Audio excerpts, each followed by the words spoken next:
My name is Daisy Harper, 35 years old, and for most of my adult life, I believed I was good at reading people. Turns out I wasn't nearly observant enough when it came to the one person I trusted the most, my boyfriend, Mason Hale. We'd been together for 4 years. On paper, we looked good.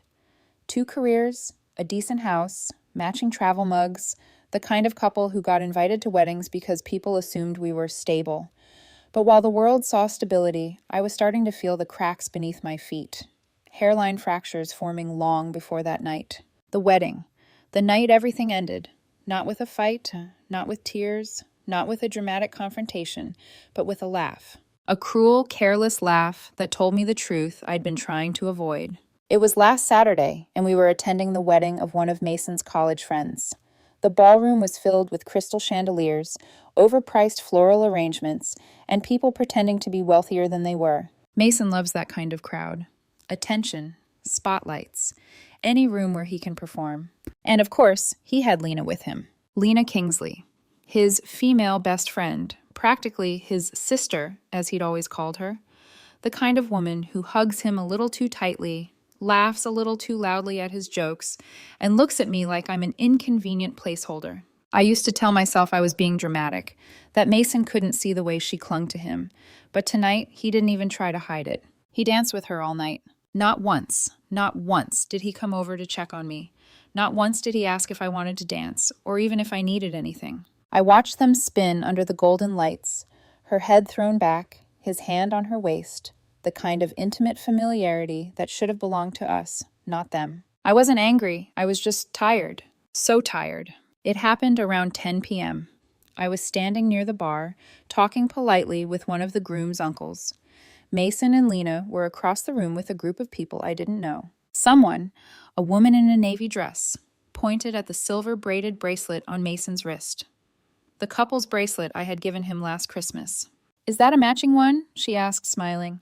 "Are you two together?" It was an easy question, a simple, harmless question. All he had to do was say, "No, my girlfriend's over there." But instead, Mason laughed, that high, fake, smug laugh I'd grown to hate. He nudged Lena with his elbow and said, "Me? Oh, I'm basically single. It doesn't count when your girlfriend's boring." A few people laughed. A few smiled awkwardly. I froze. The words weren't loud, but they carried. The kind of sentence that doesn't echo in a room, but echoes in your chest. I felt something inside me quiet, like a final switch flipping. There was no explosion, no heartbreak, just certainty. It's over. Not because of Lena, not because of the slow decay, but because he enjoyed humiliating me. He wanted that moment. He chose that moment. And I chose my silence. Across the room, Mason glanced at me. He thought I was smiling. I wasn't. I gave him a small nod, a nod he probably interpreted as affection or approval. But to me, it was goodbye. A private farewell, given in a crowded ballroom. I turned and walked out of the hall. No scene, no drama. I simply walked away from a man who thought disrespect was a joke and humiliation was entertainment. By the time I got into the elevator, I already knew. I wasn't going to fight him. I wasn't going to argue. I wasn't going to cry. I was going to leave. Quietly, completely, like he never really knew me at all. Because the truth was simple. He hadn't been my boyfriend for a long time. Just a man I used to love. Tonight, his laugh made it official. People like to believe relationships fall apart in one dramatic moment.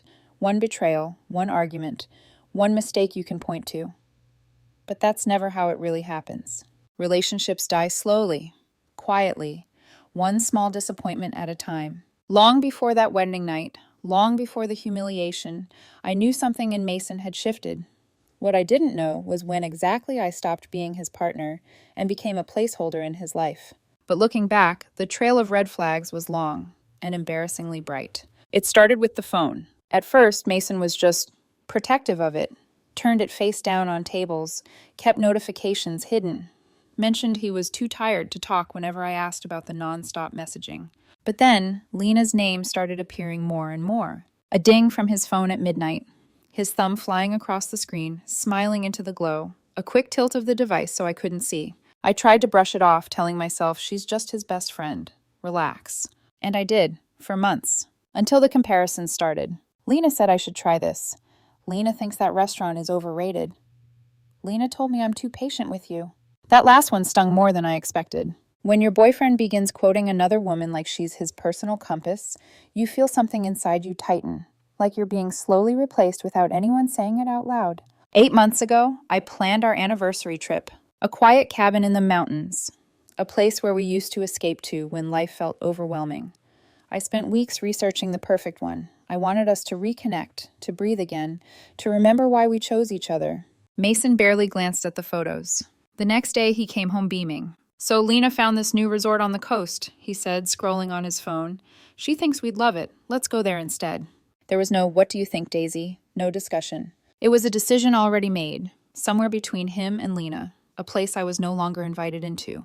We went to the resort. He spent 4 days texting her updates and sending her photos like he was on a trip with her, not with me. That was the moment I felt something in me crack for the first time. It wasn't jealousy, it wasn't anger. It was clarity. I wasn't being a supportive girlfriend. I was being infrastructure, convenience, the steady, reliable base he built his more exciting life around. I was the firewall. Lena was the fun. The day we came back from that trip, I made a decision. Not to confront him, not to fight, not to demand more. I decided to start protecting myself. I called a lawyer. Just a consultation. 90 minutes of cold, factual clarity. The kind that strips away denial and forces you to acknowledge what you've been trying to hide. The house was in my name. Bought before I ever met Mason. That was the most important thing. "Don't panic," the lawyer said. "Just prepare." So that's what I did. I opened new bank accounts, moved most of my income there, left enough in our shared account to keep peace, to maintain the illusion. I started making lists, checking off steps, building an exit route brick by brick. Not because I wanted to leave him, but because I knew, deep down, he was eventually going to give me a reason to. And he did. It just happened to come wrapped in a tailored suit, a glass of champagne, and a ballroom full of witnesses. People think strength looks like arguing, screaming, throwing things, demanding answers. But sometimes strength is quiet. Sometimes strength is watching the person you love reveal who they really are and finally believing them. By the time his laugh hit my ears that night, mocking me, dismissing me, erasing me, I wasn't devastated. I was relieved, because everything I had prepared for the last 8 months suddenly made sense. I wasn't crazy, I wasn't overthinking, I wasn't insecure. I was right. Mason wasn't losing interest. He had already lost me. He just hadn't realized it yet. But he would, soon, because I wasn't going to break down. I wasn't going to plead. I was going to walk away from him so quietly. He wouldn't even hear the door closing behind me. When I left the wedding ballroom that night, I didn't feel heartbreak. No shaking hands, no tears clawing their way up my throat. No panic about losing him. Just peace. Cold, clean, liberating peace. The kind that only arrives when the truth finally stops hiding. I took the elevator up to our hotel room, stepped inside, and closed the door behind me as gently as someone leaving a library. Not a slam, not a dramatic exit. Just a quiet click. It was fitting. Our relationship deserved to end that way. Quietly, like a flame that had been dying for months, but no one bothered to blow out. The first thing I did was take off my matching bracelet, the one that paired with his. I placed it neatly on the marble counter. It didn't feel like removing jewelry. It felt like removing a label that no longer belonged to me. I packed my bag. No rush, no shaking. Just calm steps I had rehearsed in my mind far too many times. By the time I zipped up the suitcase, I had already detached from him emotionally. The rest was just logistics. I drove home in silence. No music, no radio. Just the hum of the tires and the steady rhythm of my breathing. It was the most peaceful drive I'd had in a year. 40 minutes later, I pulled into the driveway of my house. Not ours, mine. It always had been. I unlocked the door, stepped inside, and turned on the hallway lights. The house felt unfamiliar, and yet exactly like it should.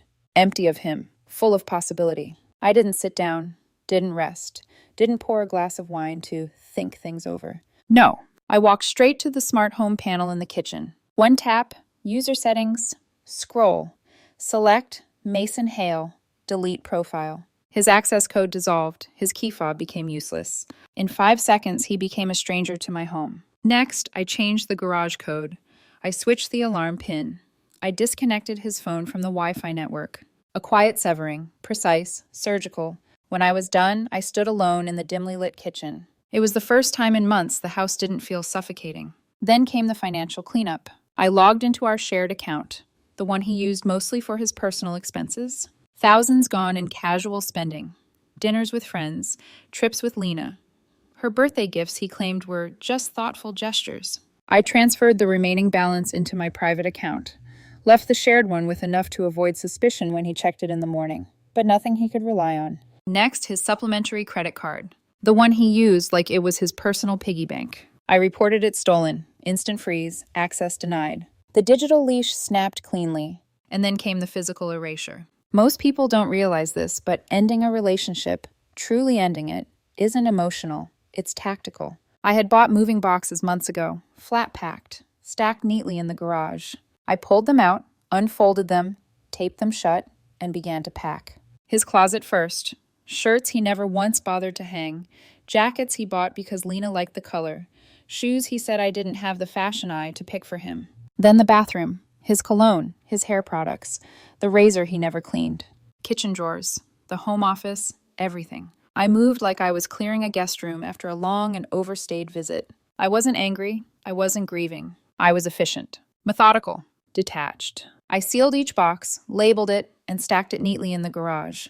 42 boxes in total. I didn't keep a single thing for memories. There were no memories I wanted. At 3 a.m., I sat at my desk and typed an email to my lawyer. File it. 2 words. That was all it took. Then I went upstairs, crawled into my bed, and slept better than I had in a year. The first call from Mason came at 7:12 a.m. Cheerful, oblivious.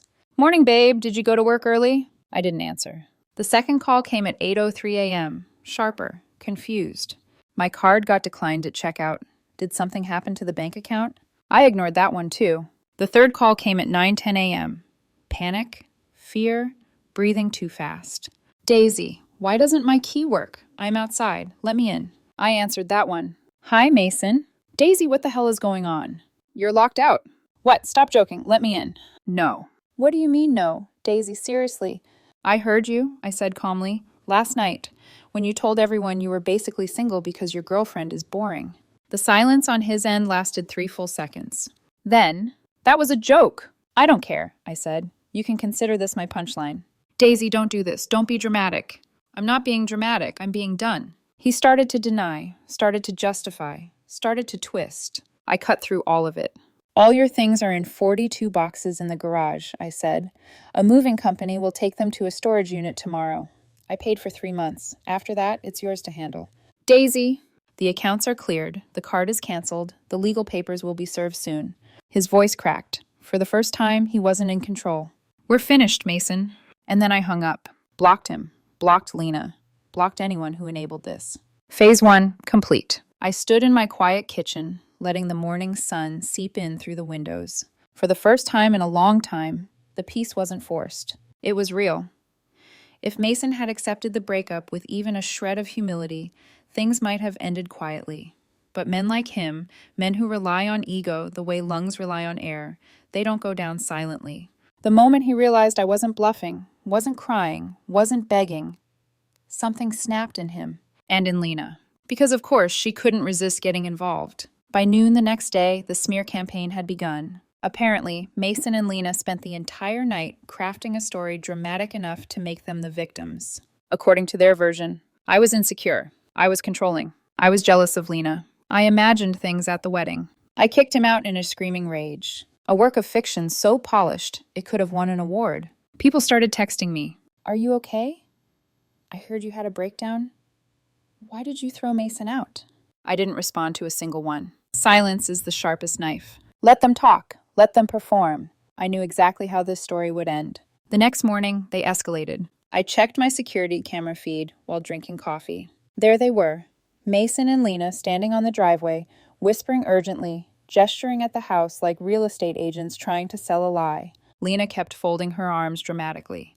Mason paced in circles. At one point, he pounded on the front door like he expected it to fling open just because he was knocking. Then, the most pathetic moment of all, he attempted to shoulder check the door and bounced off like a malfunctioning cartoon character. I watched all of this with the emotional investment of someone watching a documentary about insects. Then I turned off the feed and went about my morning. I let them waste their time. When it became clear brute force wasn't working, they tried something else. Public sympathy. Lena posted a crying selfie on her Instagram story, mascara smudged, the whole tragic performance, with the caption, "Some people can't handle strong friendships." Mason reposted it. Then he added his own. "Heartbroken, lies destroy lives." I actually laughed. Not bitterly, not angrily, just amused at how predictable they were. But here's the thing about lies. They collapse the moment the truth shows up, and I knew exactly where to find mine. At the wedding, I had seen a girl filming the whole night, a cousin of the bride, maybe 15, with a sparkly phone case and a professional-level obsession with Instagram stories. Her name was Maya. I found her profile easily. A typical teenager. Photos, stories, highlights titled Prom and Besties. I messaged her. "Hi Maya, I'm putting together a memory video for the bride and groom. If you recorded anything at the wedding, would you mind sending it to me?" Teenagers love being helpful when they feel important. Within 10 minutes, she sent me a Google Drive link filled with dozens of clips. Dancing, Lena twirling dramatically, guests drinking, people laughing. And then there it was, a 30-second clip she filmed of the dance floor, but in the background, clear as day, framed like a scene in a movie. Mason leaning forward, smirking and saying, "Me? Oh, I'm basically single. It doesn't count when your girlfriend's boring." Lena's laugh followed, sharp, shrill, ugly. The audio was crystal clear. My hands didn't shake, my stomach didn't drop. I simply clipped the 10 seconds I needed. My silver bullet. I didn't post it, I didn't blast it online, I didn't play their game. I was surgical. I sent a single group text to a carefully curated list of people. The bride, the groom, Mason's parents, Lena's boyfriend, Evan, and Mason's ex-girlfriend, Emily, who had always suspected they were too close. The message was simple. "I know there are rumors going around. I just want the truth to be clear. This is why I ended things." I attached the clip, and then I placed my phone on silent. I didn't check messages, I didn't track reactions, I didn't wait for chaos. I went outside, put in my earbuds, and took a long walk under the late afternoon sun. 45 minutes later, my phone felt like it was buzzing off the surface of the earth. But I wasn't ready to watch their world burn just yet. I walked a little longer, breathing in peace, breathing out the remnants of a relationship I had already let go of. Because the truth was out now. And truth doesn't whisper, it detonates. By the time I finished my walk and finally checked my phone, the avalanche had already begun. 16 missed calls, 32 unread messages, and a chain reaction I couldn't have engineered better if I tried.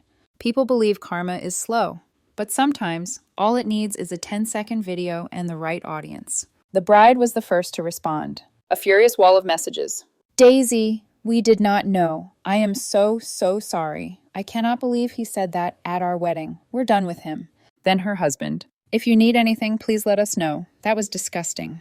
A moment later, a message from Mason's mother. "We saw the video. We are horrified. Please know, we do not condone this behavior." She followed up with, "Daisy, I don't know what to say. I raised him better." I didn't reply. None of this was for me to fix. But the biggest explosion came from Evan, Lena's boyfriend. The man had clearly been holding in suspicions for a long time, because when he finally detonated, it wasn't quiet. He called me first. "Daisy, please tell me this video is real. Please tell me this isn't edited." "It's real," I said, "straight from the wedding." Silence. Then he whispered, "Thank you." 30 minutes later, he posted a long breakup announcement on social media, the kind that gets screenshotted and shared instantly. "I will not tolerate being lied to, cheated on, or humiliated. To Lena, I hope you and Mason enjoy the circus you built together." He tagged them both. He tagged everyone. The video was attached. It had already been viewed over 4,000 times by the end of the hour. Lena's reputation, the curated image of being bubbly, supportive, everyone's favorite girl, shattered instantly. Her comments section was a war zone. Then came Emily, Mason's ex-girlfriend. I don't know what I expected from her, but she exceeded every possible scenario. Not only did she post the video, she posted a 5-paragraph essay about Mason's pattern of disrespect, emotional manipulation, and performative loyalty. Her final line? "Some men never grow up. They just find new women to damage." It went viral within our social circle. People shared it, screenshotted it, stitched it into memes. Mason and Lena weren't just facing scandal. They were facing public dissection. I expected anger. I expected deflection. I expected Mason to double down, to lie, to twist the narrative. But instead, he disappeared. Completely. No posts, no texts, no calls, nothing. Lena tried. A few desperate messages. "Daisy, please talk to me. This looks worse than it is." Can you please at least tell people it was a misunderstanding? The audacity almost impressed me. I didn't reply. Not one word. Silence, I've learned, is both a mirror and a punishment. But the real consequences came in the weeks that followed. Mason's career took the biggest hit. He worked in client-facing sales, the kind of job where your reputation mattered more than your resume. And when clients saw the viral clip of him bashing his own girlfriend at a wedding, deals evaporated, emails went unanswered. He was quietly let go. Meanwhile, Lena discovered that friendships built on gossip and performance crumble the moment you lose your shine. Her girls' group stopped inviting her. Bridal parties she had been part of removed her from group chats.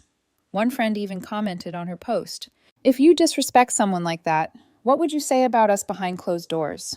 Her entire social ecosystem collapsed like wet paper. I watched it all unfold quietly. Not celebrating, not gloating, not posting. Just living my life. Cooking, working, sleeping peacefully. Rediscovering the hobbies I had abandoned. I didn't have to lift a finger. The truth did the work for me. But the moment that felt like the full circle came 3 weeks later. I was out front watering my plants when a familiar car rolled slowly down my street. Mason's. He didn't stop. He didn't get out. He just drove by, staring at the house through his window with a face that looked empty. Not angry, not vengeful. Just lost. Like he was looking at a life he once had access to, but couldn't touch anymore. A life he threw away with a laugh. I watched him go without a single emotion rising in my chest. Not rage, not pain, not longing. Just neutrality. The opposite of love isn't hate. It's indifference. And I had finally reached it. I went back inside, set down the watering can, and realized something. His world was collapsing. But mine was finally being rebuilt. Brick by quiet brick. 6 months. That's how long it has been since the wedding. The laugh. The moment Mason exposed himself more clearly than he ever meant to. 6 months since I walked out of that ballroom and quietly shut the door on a relationship that had been rotting long before I admitted it. 6 months since peace finally found me again. People assume the hardest part of a breakup is the first few weeks. The crying, the heartbreak, the empty bed. But that wasn't my experience. My hardest part came long before the breakup. During the months I spent doubting myself, wondering if I was imagining things, trying to justify disrespect, trying to save something that Mason wasn't even holding on to anymore. The breakup was the easy part. Healing was easier still. The separation process was almost shockingly fast. My lawyer said it was one of the smoothest and quickest cases he'd ever handled. The moment the video surfaced, Mason publicly announcing to half a wedding party that he was basically single because his girlfriend was boring, he lost every ounce of bargaining power. He signed everything, didn't contest anything, didn't even try to fight for assets. His only request was a handwritten note. "Can we talk?" I didn't reply. There was nothing left to say. I sold the house 3 months later, not because I needed to, not because memories haunted the walls. I sold it because it symbolized a life I had long outgrown. I bought a condo downtown, smaller, bright, overlooking the river, the kind of place that felt like a fresh page in a brand new journal. The first night I slept there, I didn't think of Mason at all. I thought about how quiet the room was, how light the sheets felt, how nice it was to breathe without waiting for something to go wrong. Peace is a strange thing. You forget how it feels until it returns to you. Meanwhile, Mason's life took the form of a slow-motion implosion. The job he lost? He never got another stable one. The clip spread so widely in our social circle that any company that relied on reputation quietly put him on the not recommended list. Word gets around, especially when your downfall is recorded in HD audio. His parents, who cared deeply about appearances, distanced themselves after the embarrassment. He moved in with a friend for a while, then a cousin, then someone else. People don't want drama in their homes. Not even family. Lena? She didn't fare any better. Once Evan publicly aired the breakup, tagging her, exposing the lies, attaching the video, her entire image fell apart. Friends who once adored her became cautious, then uncomfortable, then gone. Last I heard, she moved into a cramped apartment with 3 roommates, working tables at a restaurant she used to mock. Funny how life works. 2 people who fed off attention, now living quietly because no one wants to hear from them anymore. They don't talk to each other. Of course they don't. People bonded by disrespect never last. Once the performance ends, there's nothing real underneath. Occasionally, I hear updates from distant acquaintances. "Did you know Mason sold his car? I heard he lost another job. Someone said he's been trying to get Emily to talk to him again." And then the one that surprised me. He said losing you was the biggest mistake he ever made. Maybe it was, maybe it wasn't. Either way, it's not my problem. As for me, I built a life so peaceful, I didn't realize how loud my old one was until it stopped. I wake up to sunlight pouring through tall windows. I make breakfast while listening to jazz. I take long walks by the river. I smile at strangers. I sleep easily. I'm not lonely. I'm not grieving. I'm not bitter. I'm free. Sometimes, late at night, I stand on my balcony overlooking the city, the gentle hum of life below, lights flickering across the river, the wind brushing against my hair, and I think about everything that happened. Not with pain, not with anger. Just perspective. Mason once called me boring, said our relationship didn't count because I wasn't exciting enough. But here's the truth he never understood. Some people confuse chaos for excitement, drama for passion, loudness for love. What he called boring is what I now call peace. What he dismissed is what I rebuilt. What he laughed at is what saved me. He woke up alone in that hotel room 6 months ago. But in reality, he'd been alone long before that. Because the moment he chose a laugh over loyalty was the moment he chose to lose me. And I didn't look back. I won't ever look back. I slide the balcony door closed. The lock clicks softly, not shutting something out, but sealing something beautiful in. My life, my peace, my future.